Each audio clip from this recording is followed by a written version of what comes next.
like to tell you a story that goes way back into the past and extends long into the future.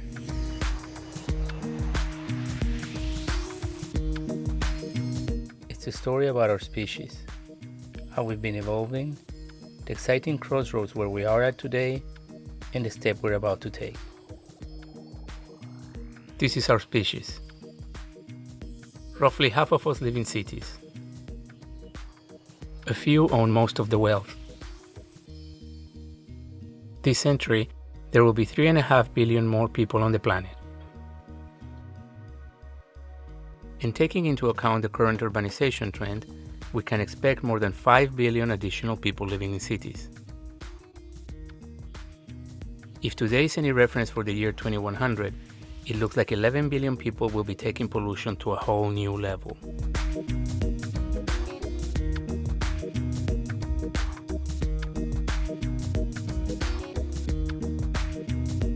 This century, developing countries will have to build urban housing for 5 billion people. Besides a roof, the cities will need to look after our appetite, education, health, transport, and job opportunities. Developing countries, facing the lack of appropriate infrastructure along with budget constraints and the die-hard habit of corruption, will have to deal with the impact that billions of city dwellers have on the environment, crime levels, and the fight for dwindling resources. But we haven't reached this point in the story yet. Right now we're at the point where we can reinvent the way we develop, and ultimately the way we interact with our ecosystems. As a species, we've reached evolutionary milestones at an incredible speed, inventing unbelievable technology and venturing into fascinating paths of creativity. And it's precisely this success that has put us on the spot where it's double or nothing. Thinking just with our heads is not going to cut it. We also need to put all our hearts into it. We need to view the paths ahead and choose wisely.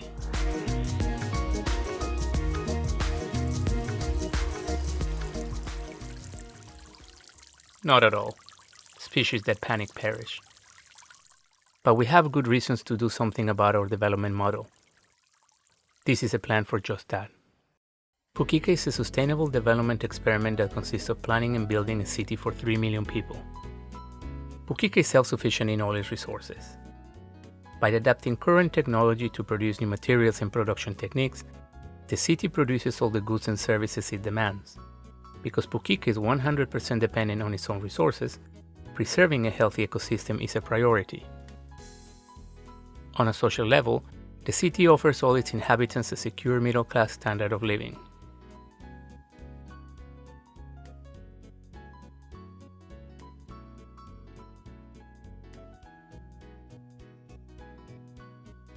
Pukika is built from scratch in a developing country to be defined at a later stage. If the development model works, it could be replicated elsewhere, offering a scalable and affordable solution to environmental degradation, poverty, and humanitarian crisis.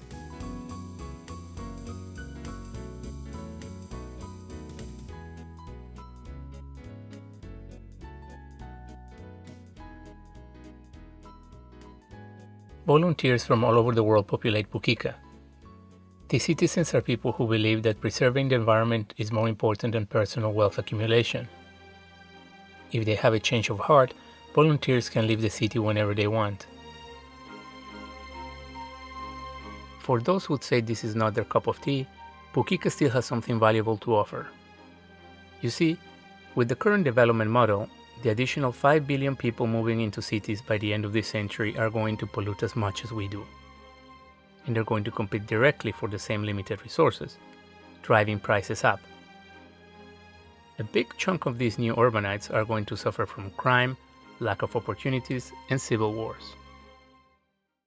However, if the Pukika development model works, billions of people could enjoy a fair quality of life while generating minimal greenhouse gas emissions and pollution footprints. The model could also help in reducing poverty and therefore fostering stability. I believe that even global warming skeptics would agree that the destruction of ecosystems must stop at some point. I'm sure they don't embrace pollution either. Today, everyone is talking about sustainable cities, smart cities, green cities, and eco-cities, but there is no standard definition of what makes a city sustainable. we might call a city green if it has a large network of bike roads. But that city may have a large carbon footprint because all the clothes, electronics, furniture, cars, and food are produced elsewhere. People in such cities ride their bikes oblivious that they are cutting down trees, polluting air and water, and driving species to extinction. Pukika defines sustainability as having the ability to function with zero fossil fuel emissions and to produce everything it needs while preserving its ecosystem. The city will need machinery and resources during its setup phase. Once it starts growing, it will survive on what the ecosystem has to offer. It will not outsource its carbon footprint or the depletion of resources. For millennia, living off our own ecosystem was the way we survived. Then, our technology and lifestyle became ever more complex. Our globalized economy became the cheapest and most efficient way to produce all the goods and services we demand. Today, our technology and the environmental emergency we live in are pushing us to come full circle to live off our own ecosystem once again. This is a higher stage of development in civilization. I'm not decrying capitalism or globalization. They have made us who we are today. I believe that self-sufficiency is the next step. And we shouldn't be afraid of change, because whether we like it or not, evolution is inevitable. By embracing change, we can make the best of it. The Pukika experiment consists of designing and building a self-sufficient city for 3 million people, offering stable middle-class standards of living to every citizen, and relying exclusively on our own ecosystem to do so requires rethinking the concept of city from the ground up. Today, our cities cater to cars and industries, not to people and nature. The current goal is economic growth, not keeping ecosystems in equilibrium. So let's see how Pukika's development model impacts all the different aspects that comprise a modern city. We'll start with Pukika's new approach to urbanism. Imagine for a moment a self-sufficient city. To begin with, the city integrates urban and rural spaces. Food production is everywhere. It's embedded in the city. It also has areas for renewable resources and mining. Pukika is designed for minimal disruption of the ecosystem. The current city grid and car-centered design are replaced by a fractal design that blends with the landscape and optimizes construction materials and space. The city is fossil fuel free. It reduces energy consumption by adopting mainstream technologies such as LED and sensors. Transport consists of e-bikes and a fleet of self-driven pods. Electric, lightweight, and minimalistic, these pods can be produced locally and make the mass transport system economical. Materials are distributed, reused, and recycled thanks to a network of information that connects the entire city. Unlimited internet is available everywhere. Every citizen and every device is connected, producing real-time data of the city's natural and human resources. Now, building a sustainable city is the easy part. The real test is making sure that the city has enough economic activity to support its residents. So far, initiatives to build sustainable cities have struggled to attract people or businesses. In some experiments, the economies don't take off. In others, cities end up outsourcing pollution by importing all their goods. In order to avoid this trap, the Pukika development model is designed with a self-sufficient economic system. Once the city is built, it can produce all the goods and services it needs, and the city doesn't require further capital injections to ignite its economy. Exclusive consumption of locally produced goods requires that people leave behind the childish attitude of wanting a new toy every time they see one. The volunteers of Pukika agree to focus on the benefit they get from products, rather than the status of ownership. They agree to adopt mature consumption habits. Pukika uses a new monetary system that works in 5 dimensions: food, basic needs, healthcare, education, and travel. You can think of them as different currencies. Work tasks are paid in different dimensions, and earnings are spent only in the corresponding dimension.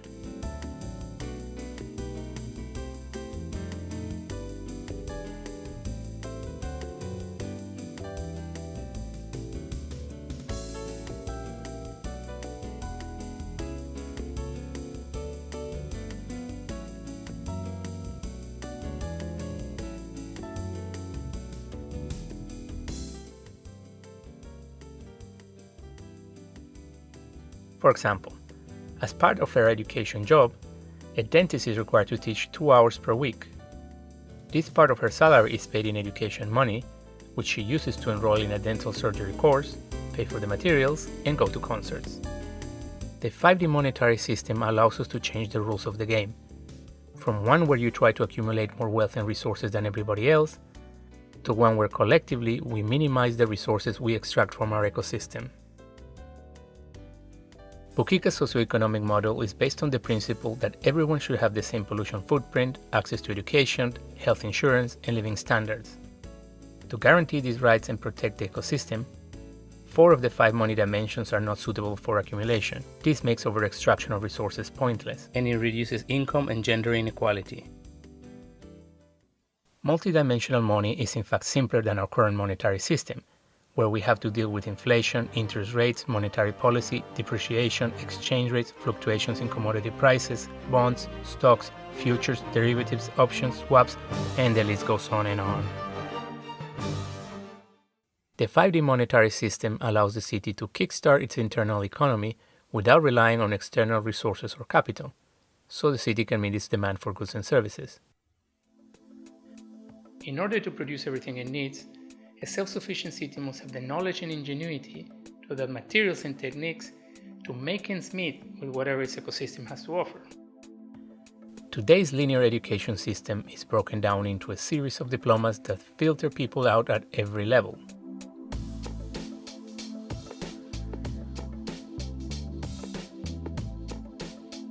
Financial barriers and enrollment restrictions limit available places. The result is a limitation of our overall education level. Pukika implements a modular education system where you embark in a sequence of courses according to your interests. Just like mastering new skills in a video game gives you access to higher game levels, completing courses and learning new skills gives you clearance to work at higher levels in Pukika. Wherever possible, the courses are attached to productive projects. While you're learning, you're producing a product or offering a service the city needs. Pukika believes in lifelong learning. People are always studying. The number of hours per week that you spend learning varies according to your age and other factors, but you're always in some kind of course. Education and research go hand in hand. Pure research and technological development are 2 of the experiment's key goals. They are vital in adapting existing technologies to yield processes and products that allow the city to be self-sufficient and environmentally friendly. The 5D monetary system means that researchers don't have to worry about securing investment. Without financial concerns, we can expect some interesting research to emerge. At this point in our story, a self-sufficient city faces yet another big challenge. The human factor that makes one wonder how on earth we're going to implement all this, let alone in a developing country. Hundreds, if not thousands, of projects on sustainability have failed because of corruption and the lack of continuity. The Pukika development model combines governance and project execution into one single system. The experiment is set up to test if this structure can reduce corruption and lack of implementation. Instead of having a government on one side, business on the other, and people sandwiched in the middle, everyone in Pukika works and everyone decides on the issues. We stop blaming politicians and take full responsibility of our city's development. Today, competition among businesses drives innovation while government regulates the economy. In Pukika, the need to survive and develop within our own ecosystem is what drives innovation, while protecting the environment dictates policy. The way 3 million people achieve this is by organizing the city in independent sectors. In Pukika there are 15 sectors: food, health, manufacturing, research, education, arts, sports, travel, infrastructure, construction, transport, communications, media, human resources, coordination. The sectors employ everyone in the city in order to offer all the socio-cultural amenities of modern living.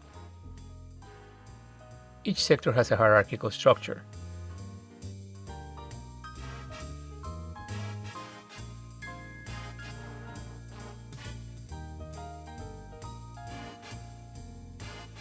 Workers climb up the ladder as they complete more projects. To reach the top of a sector, you must be an expert in the field. Decisions are made by holding referendums frequently. Everyone in the sector must vote. Exerting your participatory right on all policies and actions keeps the focus on the issues and away from the charisma or the oratory skills of individuals. Pukika is made up of residents that relate to the city's governing structure in a business-like manner. They sign a contract that stipulates tasks and salary, as well as working conditions and, listen to this, quality of life indicators. Health, of course, is at the top of the list.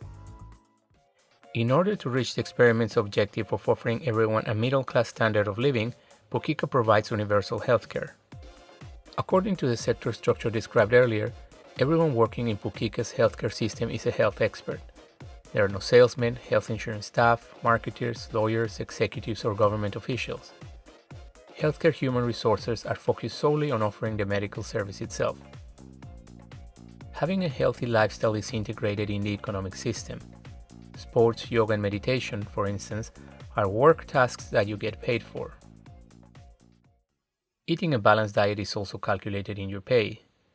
Local food production means fewer chemicals added to your meals. The quality of life in any city depends to a high degree on harmony. This is an intangible asset easily overlooked in urban planning. The Pukika development model takes harmony very seriously. Like most cities in the developing world, the Pukika development model must be able to absorb victims of war, crime, domestic violence, and other trauma. To create a peaceful environment, the strategy is to incorporate yoga and meditation into your work contract. These spiritual practices are compatible with most religions. These techniques are effective in easing emotional pain and traumas and help you stay physically healthy. In addition to these benefits, meditation and yoga develop concentration, attention to detail, and stress control. In turn, these mental skills improve the city's productivity. The Pukika development model calls for its volunteer inhabitants to forgo owning property and accumulating large amounts of wealth. In return, the city covers all our basic needs and offers a vibrant cultural and social life. The 5D monetary system allows artists, writers, musicians, actors, and all other creatives to pursue their careers without having to face the financial hurdles artists have to deal with today. Pukika's development model is designed so everyone has ample opportunities to enjoy cultural activities, art, music, dining, and nightlife. Traveling outside the city is the one mechanism in this development model designed to reward people who excel in their field. The city's income from tourism, media content production, talent management, and other intellectual property rights is divided among all citizens according to their level within the sector where they work. Creativity, innovation, and hard work determine your travel money income, and hence, how far you are able to travel outside the city. A modest but vibrant lifestyle like the one described here requires that the city works smart. A self-sufficient city must minimize the extraction of its natural resources and optimize the deployment of its human resources. The Pukika development model is based on having a dynamic and flexible workforce that is constantly being trained to broaden the scope of jobs they can work on.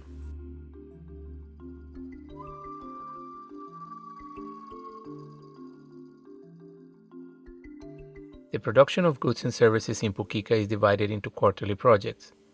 This enables the workforce to quickly adapt to changes in supply or demand. A citizen's education record determines the flexibility of their career path. The aggregate effect of such a flexible workforce should make zero unemployment a reality. After all, a self-sufficient city can't afford to waste human resources. The idea of self-sufficiency is not new, but today's technology makes it possible. We're entering an era of efficiency where a city can live off its own ecosystem. In order to run the city, Pukika uses a bundle of software specifically developed to manage self-sufficient cities.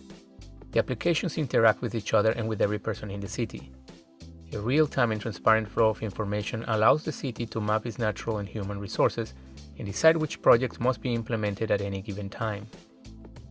Currently, we have identified 16 core programs and several peripheral applications. The user experience and tech specs are a work in progress, as well as the algorithms that define how these applications interact with each other. Pukika relies on a fleet of robots, all based on technology that is available in the market today. In the beginning, the focus is to equip the city with cleaning, construction, agriculture, and manufacturing robots. Research in robotics is also an objective of the experiment. The development model proposed here is possible with today's technology. All we have to do is adapt this technology and refocus our objectives in life. This last bit is the tricky part. But it doesn't mean that building Pukika or implementing its development model is impossible. It just requires that we rise to the occasion. But now it's time to talk about our plan to put this crazy idea into action.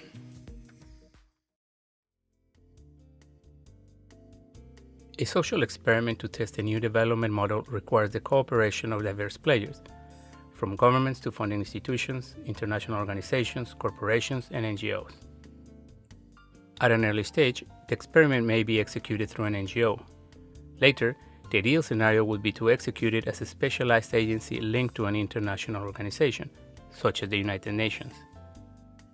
This framework would be the best way to protect the experiment from the risks that come with such a project. Such risks include not securing funding, not finding a site for the city, technical problems, or the stakeholders' fear of joining such a big project. For the sake of simplification, let's say we need only 3 things to build a self-sufficient city: land, people, and a whole lot of money. With these ingredients, we can execute the project of building a green city in 5 easy steps. First is the embryonic phase, where the concept is defined and a think tank is established. That's where we are right now. Then, the context phase is where you tell the world about the experiment. You find the partners, the government with the land, and a whole lot of money. Next is the planning phase. Here the staff really expands. Teams form to develop the software, survey the land, finalize the blueprints of the city, shop for machinery and materials, and test production techniques and technologies. The setup phase follows. Agriculture begins, and so do mining and renewable resources harvesting. The infrastructure is built and tested, and the first neighborhoods in the city come to life. Once food, water, energy, communications, transport, and distribution systems pass the test of meeting initial demand, the growth phase gets the green light. In order to execute an experiment of such magnitude, Pukika is divided into 15 projects, each one matching a sector according to its governance model. The location of Pukika is not yet defined, but ideally it would be in a developing country. This would be the only way to prove that the model really works outside the lab, even in environments not considered ideal. To reach the target population of 3 million, we estimate it would take between 24 to 45 years.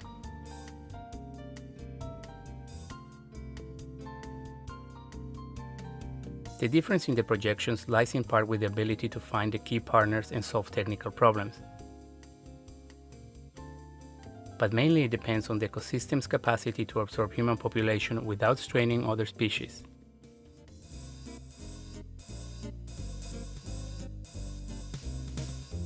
At this time, a ballpark cost estimate of the Pukika experiment is $100 billion, which is not a shocking figure for a city of 3 million. This amount would be spent over 2 decades, the city would not require more capital after the growth phase starts, and replicating the experiment would be even cheaper. An exact budget for Pukika will be produced during the contacts phase. The Pukika experiment is intrinsically cost efficient. Starting from the setup phase, there are no salaries for people on site because the 5D monetary system kicks in. Most of the materials and resources come from the ecosystem. The big items on the budget are the land, raw materials, machinery, equipment, and the cost of the planning phase. In order to secure such a large amount of money, Pukika has different funding and revenue channels.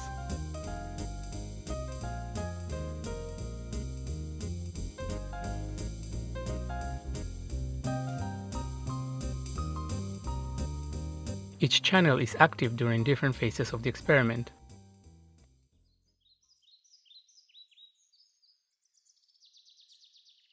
In the parallel universe where Pukika works, the reward goes beyond having 3 million people living in integration with their own ecosystem. This development model could be replicated elsewhere. It has the potential of impacting billions of people and protecting thousands of ecosystems across the world. Part of the appeal of this social experiment is that it could have tremendous impact without triggering deadly revolutions and without threatening the lifestyle of those who dream of accumulating wealth. Pukiki is more than an idea, more than a plan to materialize that idea. It's an invitation to roll up your sleeves and execute that plan. Pukiki is on a recruiting mission. The experiment is looking for the legendary team that's going to pull this hat trick off. It's looking for ambassadors, high-profile individuals who can get the media, governments, and international organizations to take Pukika seriously. The experiment is searching for partner institutions, companies, and NGOs to help us push forward and execute the project. It's looking for visionary governments, in particular a government willing to put the land on the table. Pukika is looking for funding institutions, philanthropists, and donors of all sizes. And the city is going to need a whole lot of people, about 3 million residents from wherever you are and whatever your background. This idea might be a little crazy, but isn't it better to close your eyes and fall than to keep them open and never try to fly?